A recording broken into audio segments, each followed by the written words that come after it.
अस्सलाम वालेकुम, मैं बशीर खटक हूँ। उम्मीद रखता हूँ आप सब लोग खैरियत से होंगे। सबसे पहले मैं मरियम नवाज़ की बावलपुर में जो वर्कर कन्वेंशन से एक खिताब थे उस हवाले से बात करूँगा।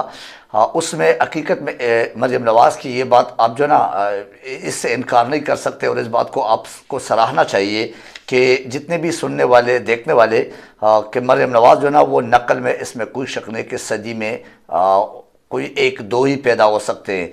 मरियम नवाज़ की नकल का कमाल देखते और इमरान खान को रियल में वो एक अपना पसंदीदा लीडर मानती है। पसंदीदा लीडर क्यों मानती है? इस वजह से मानती है कि नकल उनकी उतारी जाती है या नकल इतनी जल्दी पिक उनकी की जाती है जिनको पसंद किया जाता है। बदकिस्मती ये कि अपने बाप के या अपने चाचू के जना किसी किस्म के कोई सियासी किरदार या सियासी कोई अंदाज या कोई जलसे में एक खिताब का अंदाज वो इनको पसंद नहीं है, लेकिन इमरान खान के हर अंदाज और हर जो ना वो नक्ल हरकत वो इसको पसंद है। इसके सबूत में आपको आज के जो कन्वेंशन से अपने वर्कर से हल्फ लेते हुए उन्होंने ये इमरान खान के जैसे हल्फ लिया गया नहीं, जैसे इमरान खान लोगों से लिया करते थे और अपने हर जलसे में ये अपने जितने भी उनके जो वर्कर कन्वेंशन होता था मुख्तलिफ शहरों में, तो उसी तरह सबके हाथ उठा के वो हल्फ लिया उन्होंने, जैसे कि इससे पहले मेरे ख्याल से आज तक किसी ने किया ही नहीं। और ये सिर्फ और सिर्फ इमरान खान के ही क्रिएशन है। इमरान खान ने जैसे किया उसी तरह ही इसने कर दिया। किसने? मरियम नवाज़ साहिबा ने। एनीवे, इनका हकीकत है इनको अपना तो कुछ इनका है ही नहीं ना। हर हरकत नकल पर मबनी होता है इन लोगों का, हर बात इनकी नकल पे ही मबनी होती है। ये समझ से बाहर है। असल में अपनी अक्ल या जहानत का से काम लेना हकीकत में वो भी एक हिम्मत और जवा मर्दी जिसे आप कह सकते हैं या कॉन्फिडेंस जिसे आप कह सकते हैं उसका काम होता है। लेकिन वो कॉन्फिडेंस और वो हिम्मत इनके यहाँ कहाँ, क्योंकि इनकी इब्तिदा से लेकर बचपन से लेकर आज तक नकल ही नकल पे दुनिया चल रही है। एनीवे, मौरूसियत को जमहूरियत का नाम देना भी मरियम नवाज़ का कमाल है। वाकई आज उन्होंने मौरूसियत की सियासत को जमहूरियत की सियासत कह दिया है कि लोग हमारे यहाँ इतने ज़्यादा आते हैं और मुझे इतना ज़्यादा पसंद करते हैं, लोग इतने मोहब्बत करते हैं कि बड़े ओहदे अपने पार्टी के वो मजबूरन मुझे लेने पड़ती है, मुझे देने पड़ते हैं, क्योंकि लोग इतने ज़्यादा मोहब्बत करते हैं। तो मीन्स लोगों के मोहब्बत के चक्कर में ये लोगों की मोहब्बत की सूरत में मुझे ओहदा दिया जाता है। इन मौरूसियत किसने बोला था? मौरूसियत की सियासत ये चीचकज़दा सियासत जैसे आप कह सकते हैं, वो साद रफ़ीक साहब ने कहा था। मैंने पिछले व्लॉग्स में भी इसका जिक्र किया था। तो उन्होंने कहा है कि मैंने इसी वजह से लिए कि मुझसे लोग मोहब्बत करते हैं। हाल तो ये है कि उसके अगर आप पंडाल में देखें तो 50 से भी ज़्यादा लोग नहीं थे, 50 तक लोग भी मेरे ख्याल से मुश्किल से थे। और सीनियर वज़रा सारे गायब। सीनियर वज़रा से मुराद आप अगर देख ले, दो वज़ीर में नज़र आए, एक इनके घर के जो असल मुलाजिमीन में से एक राना सना और एक जो है ना वो मरियम औरंगज़ेब। इनके अलावा कोई और सीनियर वज़ीर नहीं, ना इनके वर्कर कोई उस तरह एक्टिव नज़र आए।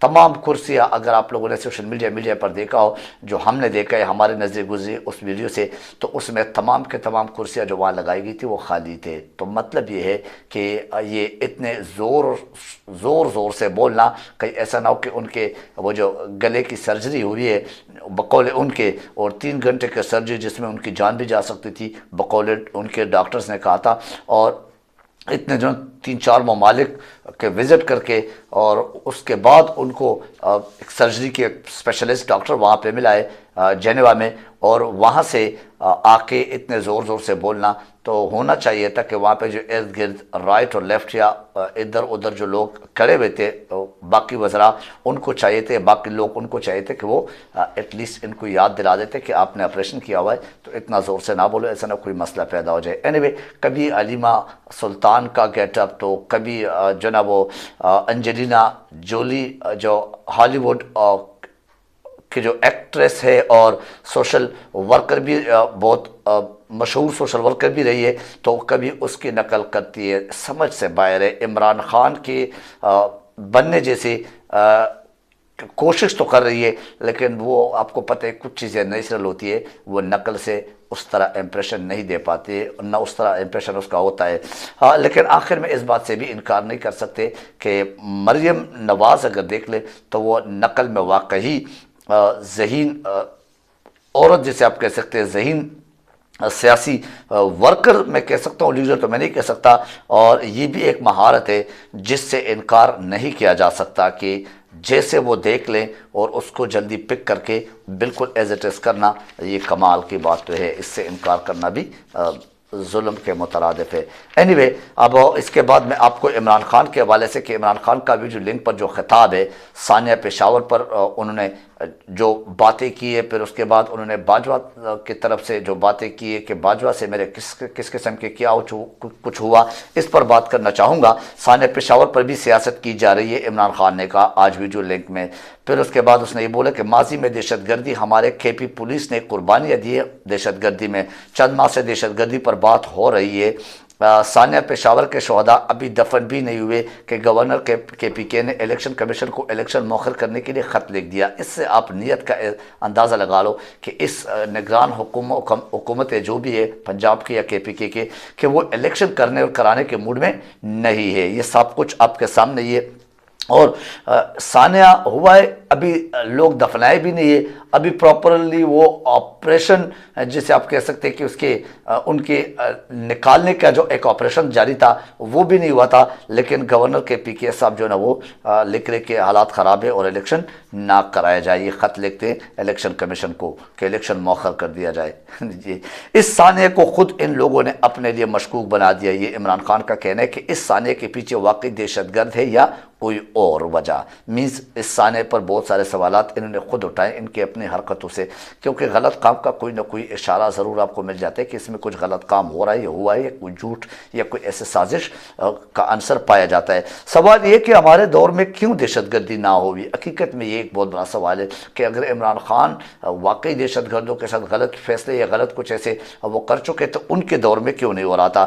میری حکومت کے جاتے ہی مہنگائی کا طوفان آ گیا، ہم نے 16 ارب کے ذخائر چھوڑ کر گئے تھے، اب 3 ارب کیوں رہ گئے اور کیسے رہ گئے؟ مہنگائی کا اثر تنخواہ دار طبقے پر زیادہ پڑا ہے اور پڑے گا، مزید مہنگائی بھی ہونے والی ہے، ان کی زندگی گزارنا واقعی مشکل ہو گیا۔ وائٹ کالر جو لوگ ہوتے ہیں ان کے واقعی زندگی، یعنی سفید پوش، ان کی زندگی گزارنا مشکل ہو گیا ہے۔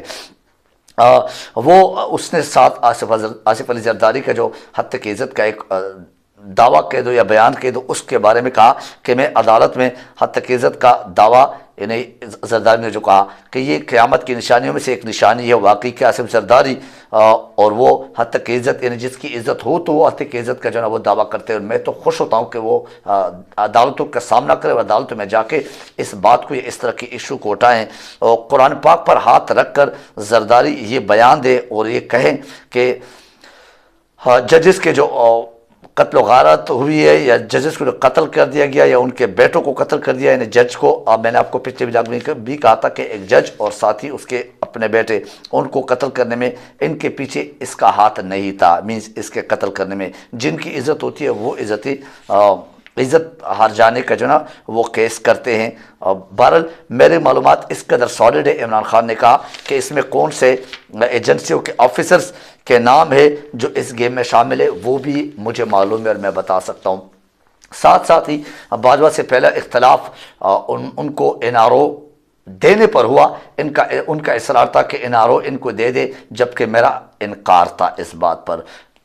دوسرا اختلاف ان کے جنرل فیض کے ٹھانے پر ہوا کہ اس کو کیوں ہٹایا گیا، اچھا خاصا کام بالکل سموتھ وے میں چل رہا تھا، اس کے ہٹانے کی کوئی ضرورت نہیں تھی، اس پہ میرے سے اختلاف ہوا۔ اچھا، اپنی مرضی کے امپائر لگانے کا یہ سوچ رہے ہیں، لیکن شاید یہ لوگ یہ بھول گئے کہ ایک اور مالک بھی اس دنیا کو یا ہم سب کو دیکھ رہے، وہ ہے مالک یوم الدین، جو کہ ان کے مطلب اس طرف شاید سوچ اور ذہن کبھی گیا ہی نہیں ہے، نہ جاتا ہے۔